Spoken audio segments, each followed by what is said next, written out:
Next topic करते हैं electric field. आपको मैंने बताया इलेक्ट्रिक चार्ज क्या होता है, ठीक है। देखो मान लो ये मेरे पास एक चार्ज है पॉजिटिव क्यू, ठीक है।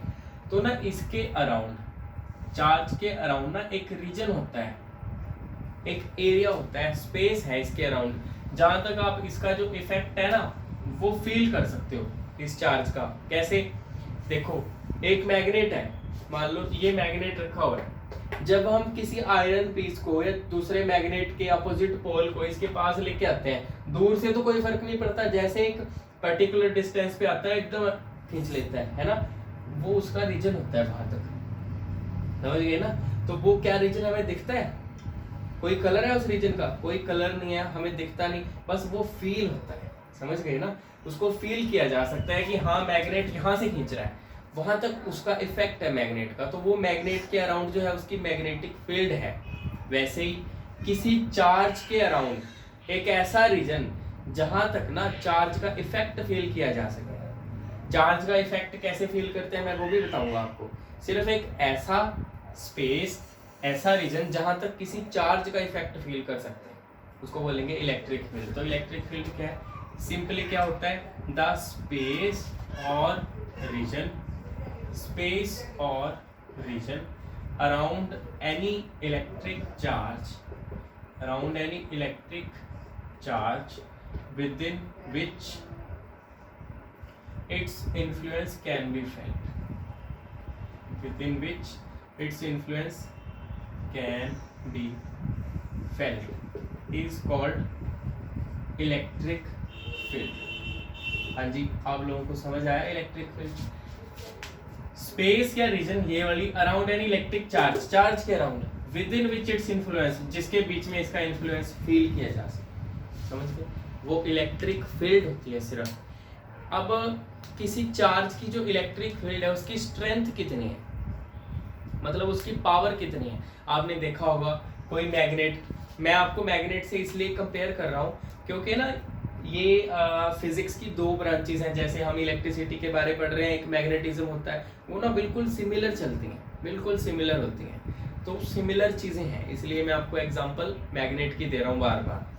तो मैं आपको बता रहा था कि पावर इसकी है ना, कि किसी चार्ज के अराउंड इलेक्ट्रिक फील्ड है, उसकी पावर कितनी है, मतलब कितना इफेक्ट कितना फील हो रहा है उसका हमें, है ना।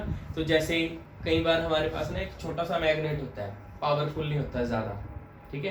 तो अगर आप उसको किसी आयरन के किसी भी ऑब्जेक्ट पे चिपका दो, इजीली खींच लो, उतर जाएगा, है ना, क्योंकि उसकी मैग्नेटिक फील्ड बहुत छोटी है।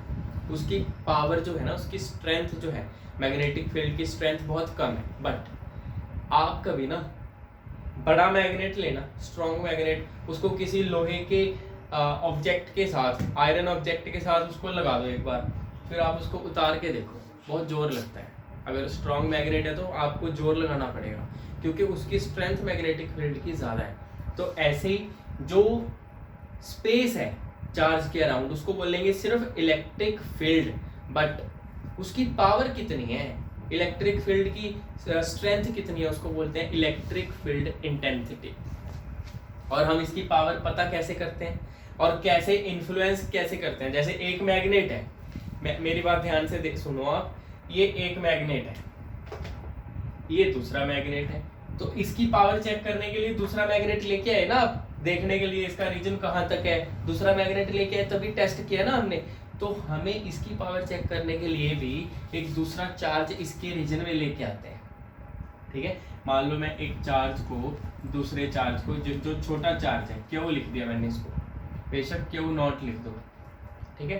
तो एक छोटे चार्ज को इसके पास लेके आए। अभी देखो मैं आपको बता रहा था कि चार्ज के अराउंड ये तो जो स्पेस है उसको तो इलेक्ट्रिक फील्ड बोल रहे हैं, पर जो इलेक्ट्रिक फील्ड की स्ट्रेंथ है ना उसको बोलेंगे इलेक्ट्रिक फील्ड इंटेंसिटी। ये है चीज, इलेक्ट्रिक फील्ड इंटेंसिटी, इसको ई से लिखा जाता है, ठीक है। ये क्या होता है? किसी चार्ज को मैं इसके दूसरे चार्ज की फील्ड में ले आया, इसको गुस्सा आता है कि मेरी फील्ड में तू कैसे आ गया, ये इस पे फोर्स लगाता है, एफ फोर्स लगाया इसने, क्योंकि दो चार्जेस के बीच में फोर्स होता है ना, या तो दो अगर सिमिलर चार्जेस हैं रिपेल करेंगे, अपोजिट चार्जेस है अट्रैक्ट करेंगे, चाहे वो अट्रैक्शन का फोर्स हो चाहे रिपल्शन का होता है, तो वो इसने इसके ऊपर फोर्स लगाया, समझ गए ना। तो इसके एक हिस्से पे कितना फोर्स लगाया, देखो अभी पूरे के पूरे क्यू नॉट के ऊपर कितना फोर्स लग रहा है एफ, पर इसके एक हिस्से पे कितना लगेगा एफ बाई, हम करते हैं नहीं 10 पेंसिल इतने की हैं, एक पेंसिल कितने की आएगी, डिवाइड बाय वही कर देते हैं ना 10, तो ये क्यू नॉट चार्ज पे इतना फोर्स लग रहा है, तो 1 पे कितना लगेगा क्यू नॉट नीचे जाके डिवाइड, समझ गए ना, नहीं आया समझ।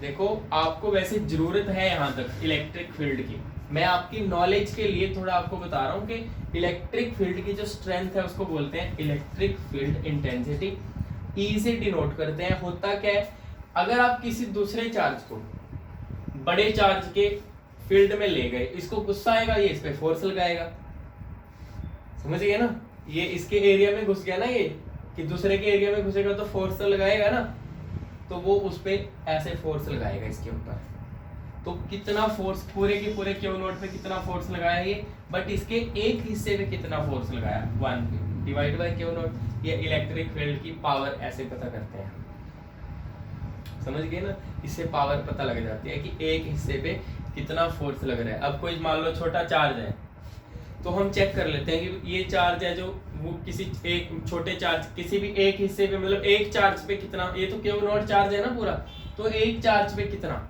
मैंने आपको चार्ज की यूनिट क्या बताई कूलम, तो क्यू नॉट कूलम पे एफ फोर्स लग रहा है, तो 1 कूलम पे कितना फोर्स लगेगा, ये चेक करते हैं कि 1 कूलम पे कितना फोर्स लगा रहा है कोई चार्ज, कम फोर्स लगा रहा है तो इलेक्ट्रिक फील्ड की स्ट्रेंथ कम है, अगर ज्यादा फोर्स लगा रहा है तो इलेक्ट्रिक फील्ड की स्ट्रेंथ ज्यादा है, समझ गए ना। तो हम क्या पता कर रहे हैं, 1 कूलम पे है ना, 1 कूलम को बोलते हैं, 1 को बोलते हैं यूनिट, फिजिक्स में 1 के लिए यूज होता है यूनिट, ठीक है ना। तो कैसे लिखेंगे इसको, electric field intensity, it is defined as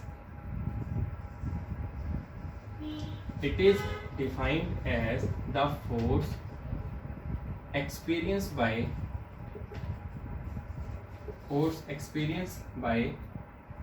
a charge, force experienced by a charge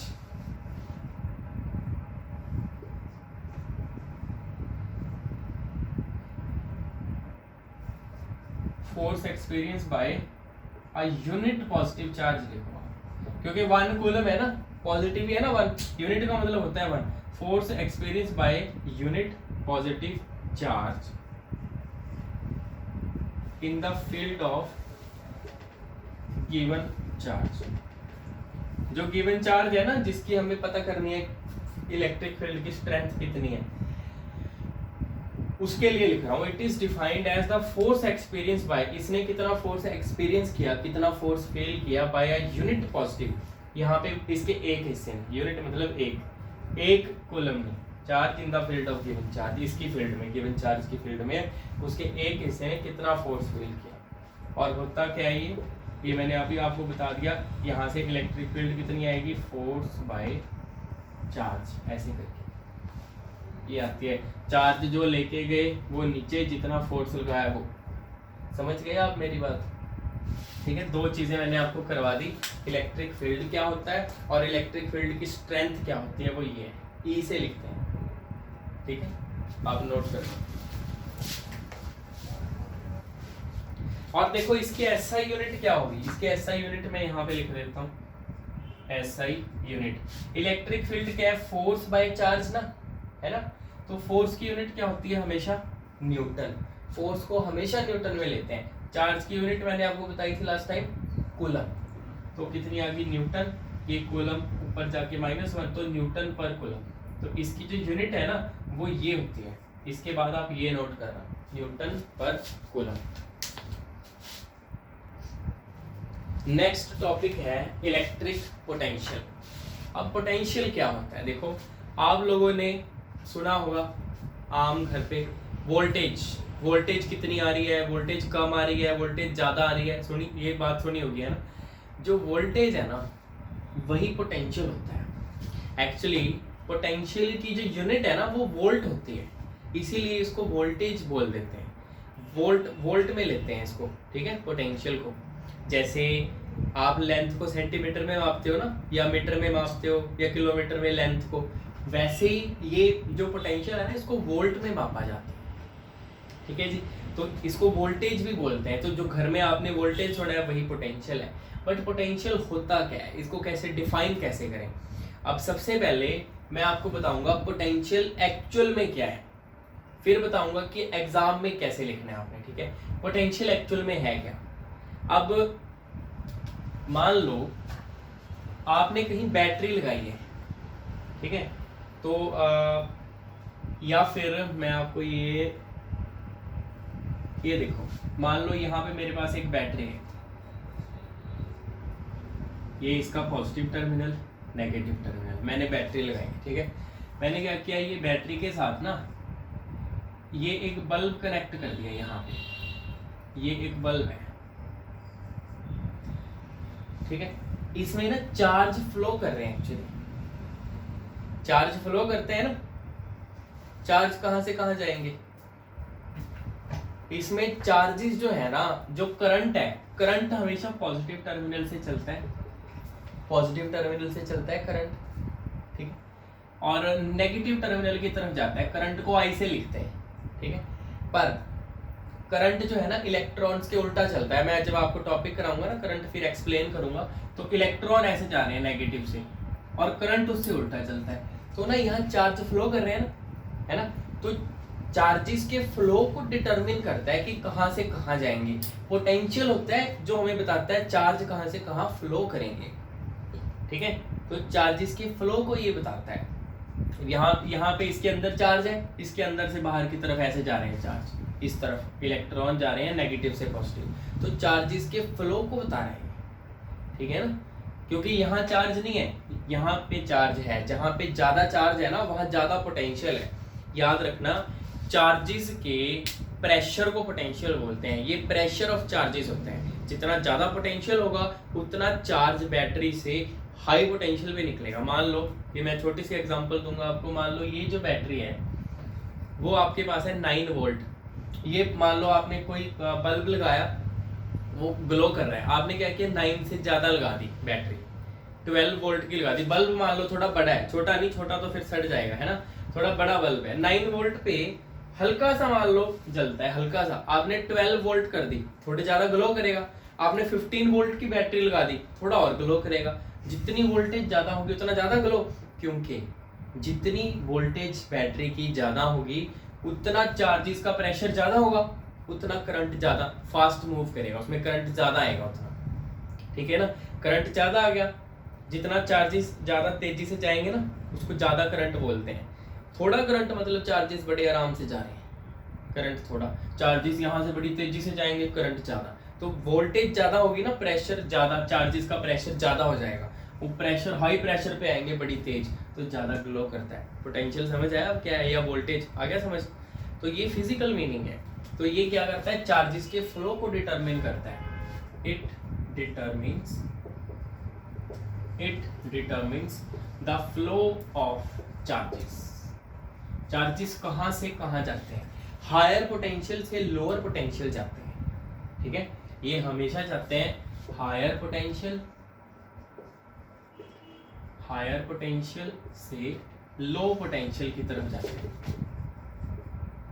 ठीक है जी, तो ना मैं आपको इसकी, क्योंकि ये थोड़ा मेन टॉपिक है, पोटेंशियल क्या है, मैं नहीं चाहता कि आप सीधा बस रट्टा मारो, इसका याद करो। ठीक है, मैं आपको थोड़ी और एक और एग्जांपल दूंगा इसकी। ठीक है, मान लो हमारे पास ना ये एक टब है, ऐसे ये खुला है, ऊपर से इसमें पानी है, ये बहुत पतला है टब, ठीक है, काफी बड़ा है, बट ये आगे हमने लिंक किया है एक छोटे टब से, बट ये जो टब है ना वो बहुत ज्यादा बड़ा है।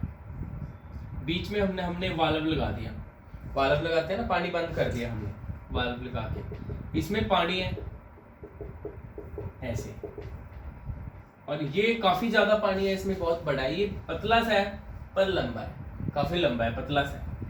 अगर मैं इस वाल्व को खोल दूं तो पानी कहां से कहां जाएगा,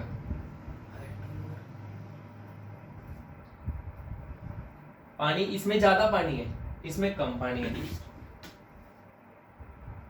देखो इसमें ना पानी का अमाउंट नहीं डिटरमिन करेगा कि पानी कहाँ से कहाँ जाएगा, पानी की हाइट बताएगी कहाँ से कहाँ जाएगा। पानी हमेशा हाइट से आता है नीचे की तरफ, इसकी हाइट ज्यादा है ना, बेशक यहाँ पे बहुत कम है, इसमें पानी बहुत कम है, इसमें बहुत ज्यादा है, बट हमेशा हाइट से आता है पानी। मतलब क्या हुआ, it is not the amount of water that determines the flow of water, but it is actually the height of the water that determines the flow of the water. पानी ऐसे आएगा ज्यादा हाइट से नीचे वाली हाइट की तरफ। कब तक आएगा, जब दोनों की हाइट बराबर ना हो जाए तब तक आता है, समझ गए ना। तो ये है, अब एक एग्जांपल मैंने आपको दे दी, ठीक है। अब एक और अब बताता हूँ आपको चार्ज के बारे में, मैं सीधा पोटेंशियल पे ही आता हूँ अब, ठीक है। या फिर एक एग्जांपल और बीच में, फिर तीसरी बारी में हम पोटेंशियल पे जाएंगे, ठीक है। अभी तीनों को फिर लिंक करना आपको समझ आ जाएगा पोटेंशियल क्या है। मेरे पास एक बड़ा सफेयर है, एक छोटा सफेयर है। मैंने क्या किया, दोनों को बराबर बराबर हीट दे दी, इसको भी सेम हीट दे दी, इसको भी सेम हीट दे दी, बराबर हीट तो आपने सेम दी है। पर अगर मैं दोनों को मिला दूं, अगर मैं ज्वाइन कर दूं दोनों को, हीट का ट्रांसफर होगा? आप बताओ। बिल्कुल होगा, ट्रांसफर होगी हीट। आपने हीट सेम दी है, पर इसके ऊपर ना वो सेम हीट ना पूरे में फैल गई है, साइज बड़ा है, बहुत जगह है इसके ऊपर और हीट आ सकती है, समझ गए ना।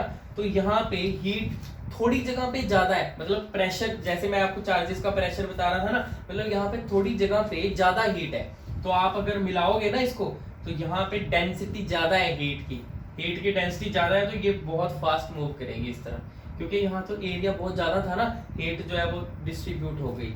सेम अगर मैं यहाँ हीट की जगह ना इन दोनों को चार्ज दे दूं, सेम चार्ज, इसको भी क्यू चार्ज दे दिया, इसको भी क्यू चार्ज दे दिया, सेम चार्ज है। अगर मैं मिला दूं दोनों को, क्या चार्ज मूव करेगा? इस पे भी सेम चार्ज है, इस पे भी सेम चार्ज है, आपने दोनों को ज्वाइन कर दिया, क्या चार्ज मूव करेगा? बिल्कुल करेगा। अभी तो मैंने आपको बताया कि पहले हीट जो थी वो सेम दी है आपने, अभी चार्ज सेम है, हीट भी फ्लो कर रही थी ना, चार्ज भी फ्लो करेगा। कहां से कहां? यहां से इस तरफ। क्यों? क्योंकि ये जो है ना साइज में छोटा है, इसके ऊपर छोटे साइज पे क्यों चार्ज आ गया, ठीक है। अभी चार्जेस का प्रेशर है यहाँ पे, क्योंकि साइज छोटा है, ये सेम चार्ज इतने बड़े जगह पे बैठा है, कोई प्रॉब्लम नहीं, समझ गए ना। आपने 10 बंदे बिठाए हैं खुले में, आराम से बैठेंगे, एक छोटे से रूम में 10 बंदे घुसा दिए, मुश्किल से बैठेंगे ना। यहाँ पे क्यों चार्ज है इस स्फीयर पे, छोटे वाले पे, तो उस पे जो वोल्टेज ज्यादा होगी, चार्जेस का प्रेशर ज्यादा हो गया इस पे, ये हाई वोल्टेज है, और इस पे सेम चार्ज है, बट स्फीयर बड़ा कर दिया, तो बड़ा, इतने बड़े एरिया पे थोड़े से चार्ज, समझ गए ना, तो आराम से बैठे हैं, तो ये और इजीली ले सकते हैं, इस पे जगह ज्यादा है, तो इस पे ये हाई पोटेंशियल पे काउंट होगा, ये लो पोटेंशियल पे काउंट होगा, और high potential to low potential charges move करेंगे। तो पोटेंशियल अब आपको समझ आया क्या है, तो इसीलिए मैंने लिखा है potential determines the flow of charges. Flow पता लगता है कहां से कहां जाएंगे, हाई पोटेंशियल से लो पोटेंशियल की तरफ मूव करता है, ये है पोटेंशियल। अब मैंने आपको ये जो बताया ना, ये बताया फिजिकल मीनिंग के, एक्चुअल में रियल लाइफ में ये है क्या, फिजिकल मीनिंग ये है, बट इसको डिफाइन कैसे करें, कैसे बताएं, ठीक है। अब डिफाइन इसको करना बताता हूं आपको, पहले ये नोट कर लो आप। अब आपको बताऊंगा कि इसको डिफाइन कैसे करना है। फिजिकल मीनिंग तो हो गया इलेक्ट्रिक पोटेंशियल का, डिफाइन कैसे करते हैं। मान लो ये मेरे पास कोई चार्ज है पॉजिटिव, क्यों, मेन चार्ज है, पूरी इसकी फील्ड है, ठीक है। इसकी फील्ड में मेन चार्ज की, गिवन चार्ज की फील्ड में आप इन्फिनिटी से ना किसी यूनिट पॉजिटिव चार्ज को लेके आ रहे हो, यूनिट का मतलब 1 +1 कूलम चार्ज को लेके आ रहे हो, और मान लो यहाँ पे मैं पता करना चाहता हूँ पॉइंट ए पे कितना पोटेंशियल है, ठीक है। ये पॉजिटिव क्यू चार्ज की वजह से ए पे कितना पोटेंशियल है, तो इन्फिनिटी से यूनिट पॉजिटिव चार्ज को इन्फिनिटी से ए तक लेके आने के लिए कितना वर्क डन हुआ, उसको बोलेंगे इलेक्ट्रिक पोटेंशियल, ठीक है। इट इज डिफाइंड एज, ऐसे मत लिखो, ऐसे लिखो, electric potential at a point, electric potential at any point in the field of given charge. जो पॉइंट है ना किसी चार्ज की फील्ड में पता करते हैं हम इसको, ठीक है। Electric potential at any point in the field of given charge is defined as, अब यहां से शुरू है, देखो है क्या ये, is defined as the work done, is defined as the work done in bringing a unit positive charge from infinity to that point। जिस पॉइंट पे आपने पोटेंशियल चेक करना है वहां तक लेके आ रहे हो आप। मैं दोबारा बता देता हूं आपको, potential at a point in the field of given charge, ये गिवन चार्ज है, इसकी फील्ड में किसी पॉइंट पे पता कर रहे हैं, is defined as the work done, कितना वर्क डन हुआ, in bringing a unit positive charge from infinity. Infinity का मतलब होता है बहुत ज्यादा दूर से आप पॉजिटिव वन को, मतलब यूनिट पॉजिटिव चार्ज को बहुत ज्यादा दूर से उस पॉइंट पे लेके आ रहे हो जहां पे आपने पोटेंशियल पता करना है। जितना वर्क डन होगा उसको क्या बोलेंगे, पोटेंशियल। तो क्या हर बार हम एक ही चार्ज लेके आते हैं? नहीं, तो चार्ज तो जितना मर्जी हो सकता है ना। सो लेट कर लो, लेट